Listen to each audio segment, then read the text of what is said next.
And welcome back to week 2 of the Livingston Parish News Football Show. I'm here with sports editor Mr. William Weathers and Mr. Sports reporter Rob DeArmond. Thank you both for being here today. This is a weekly show we put on. We could not find a time to get all of the local coaches together at once to do a coaches show, so instead we do forward-facing interviews with them. We're going to splice in some of their audio as we talk through this. We'll also have video for you guys as well, little 2.5 minute interviews with the coaches after we talk to them. But then we get together now. We talk about what's going on. This is one of our long-form podcasts of the week. You can find it at www.livingstonparishnews.com/podcast. You can also find it in any podcast platform you use, including Apple Podcasts. So I'm going to play with this little piece here so I do not gesticulate too much and hit our recording camera behind me. Gentlemen, thanks for being here. William, we're going to start with you. Actually, this first one, you're going to both kind of tag team a little bit. Rob covered the Denham Springs versus Ponchatoula game last week. William got a chance to catch up with Coach Conades yesterday. That would have been Tuesday, so we usually put these out on Thursday. We're recording on Wednesday. So first, let's talk about tough loss last week, 31-24 to Ponchatoula. You're looking at a chance to tie it up late. Incomplete pass into the end zone, 7 seconds left, turn it over on downs. Rob, take it over from there. This was kind of one of those things. Coach Conades goes in and they're trying to look for a little momentum from the team and see what they can do. Luke Lunsford did not start this game. John McDaniel got the start.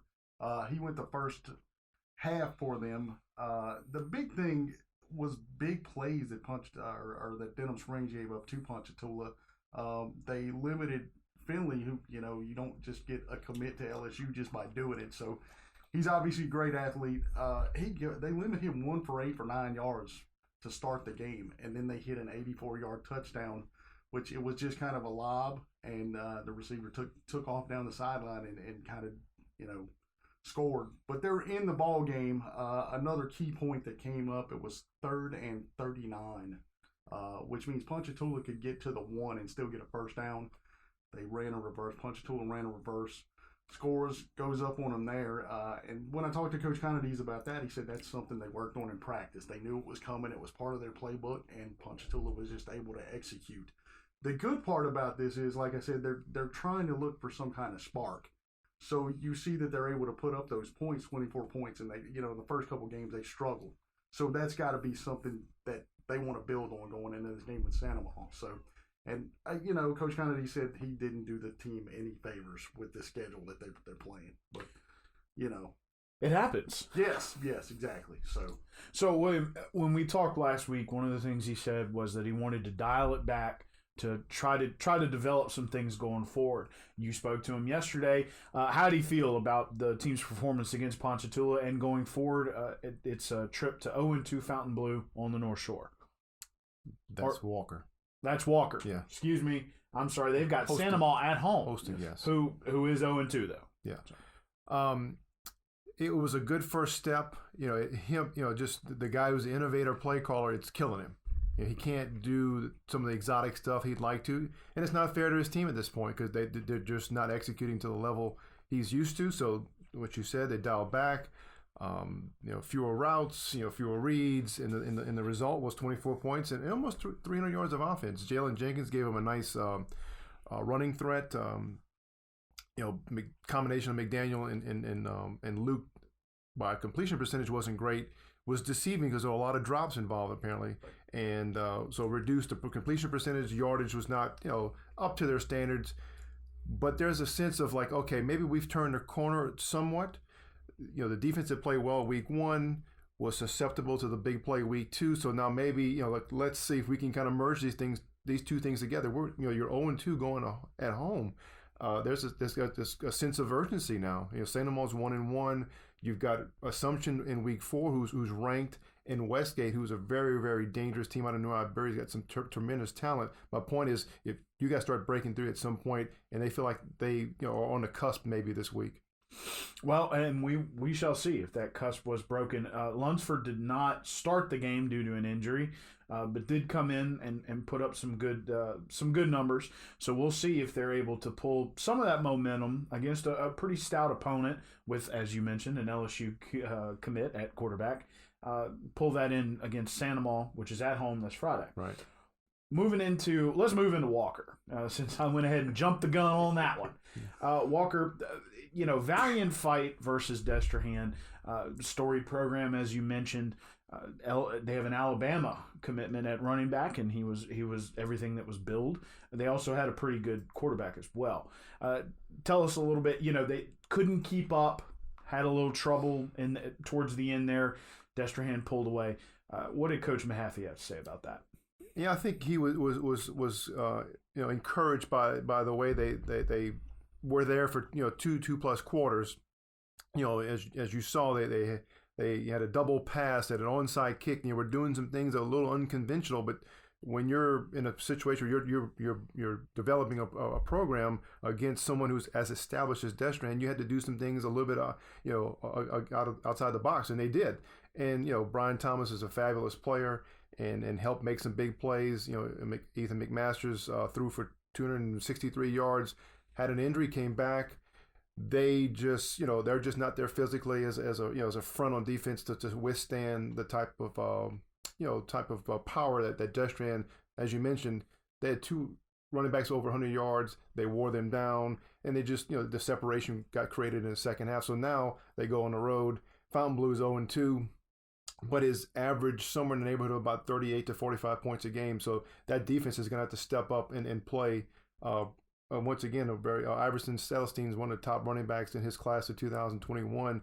5'11", 200-pound type kid. So he's a pounder. He's a guy who can break tackles and use second effort. They're going to have to kind of gang tackle. But the onus goes back to offense. Can they score? Can they control the ball somewhat and kind of keep him off the field? Well, we will see, and that travel aspect as they head to the North Shore is also evident with Live Oak, And I'm going to let you talk about the quote. You got to talk to Brett Beard earlier this morning, but it's a good quote, and it will be the test for the Eagles going forward, which is travel. So tell us what he said. They've obviously benefited from the comforts of home for the last 2 weeks. They have two solid victories. 52-20 last week over Woodlawn. A little deceiving, that wasn't necessarily their first team going forward. But now the point turns to how can we proceed and become a championship level team. To do that, you got to win on the road. That's not something they did very well at all last year.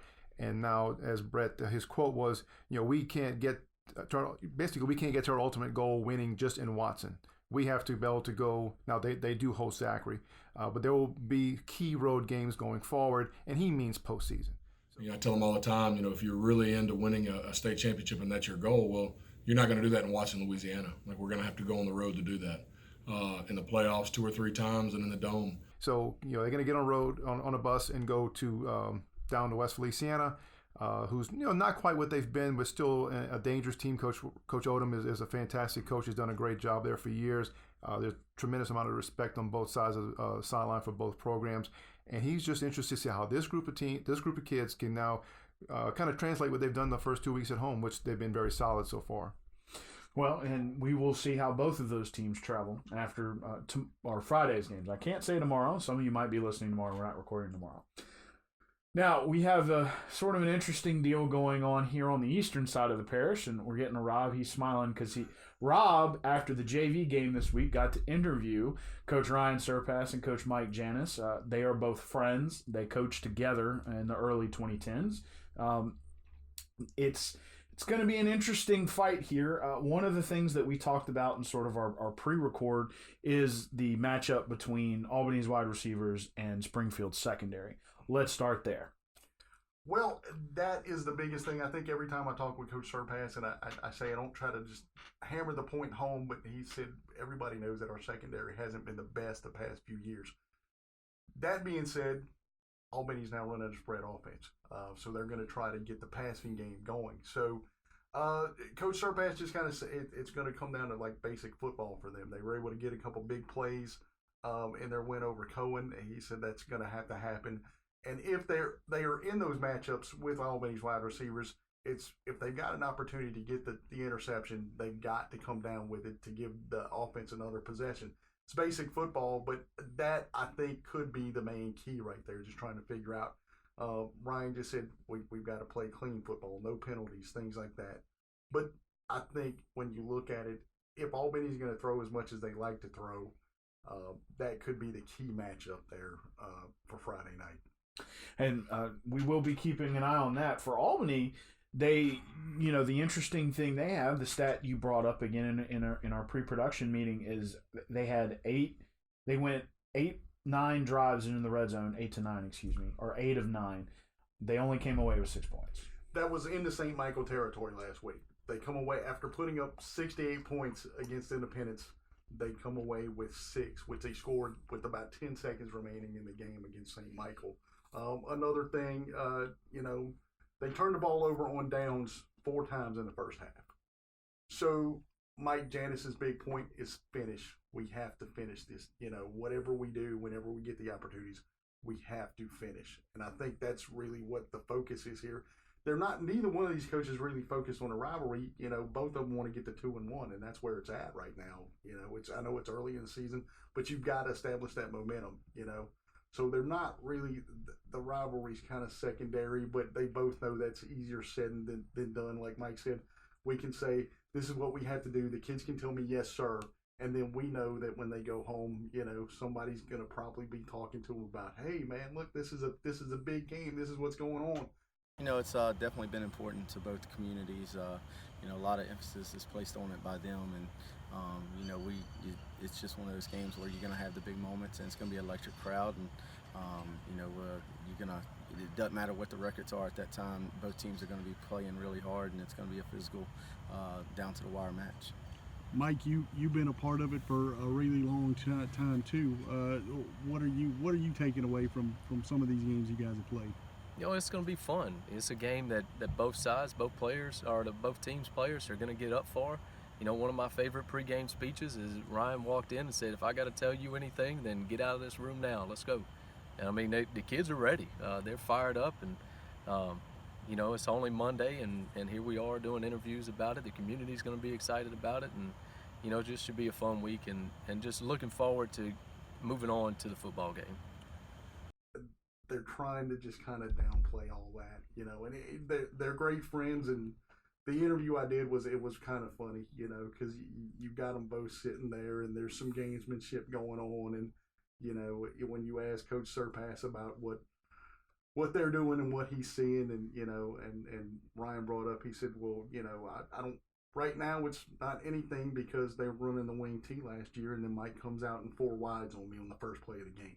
So you don't, and then Ryan said he might be running a single wing this week for Mike, but we all it's like, hey, and I said don't discount it because it could happen. No. And they both kind of shook their heads and said, yeah, I'm ready for anything, and that's just kind of the way it is. It's and like Brian said at the end of the night, we'll play the game. Coach Dennis is still going to be one of my best friends, so. Yeah. That's where we're at with it. I think that the thing for Albany, Mike said it's not X's and O's right now for them. It's more about them kind of coming back and looking at each other together and working as a team, trying to get things done right now. And I think that's where I just asked him, would you prepare for that game against St. Michael any differently? He said no, because I think we're really healthy right now. Nobody's injured, and we're kind of right where we need to be. Do we want to win that game? Absolutely, but it's just, like he said, it's about finishing what we do. And on the Springfield side of the ball, the Mr. Texas man, Kobe, 100-plus yards and several touchdowns, seems to be emerging as their go-to back.